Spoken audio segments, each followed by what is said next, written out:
আসসালামু আলাইকুম রহমতুল্লাহ। কেমন আছেন আপনারা সবাই? আশা করি সবাই ভালো আছেন, আর আপনাদের দোয়ায় মোটামুটি আমিও ভালো আছি। তো আসলে আমি আজকে সকল প্রবাসীদের পক্ষ থেকে আপনাদের সাথে কিছু শেয়ার করতে চাই, কিছু গুরুত্বপূর্ণ কথা আপনাদের সাথে শেয়ার করতে চাই।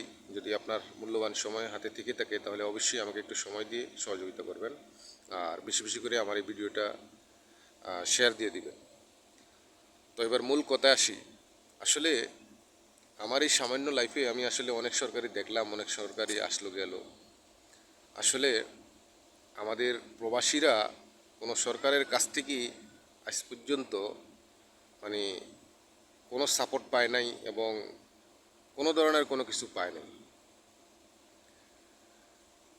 প্রবাসীরা জায়গায় জায়গায় অপমান অপদস্থ, জায়গায় জায়গায় এয়ারপোর্ট থেকে শুরু করে বিভিন্ন জায়গায় হয়রানি আর হয়রানি।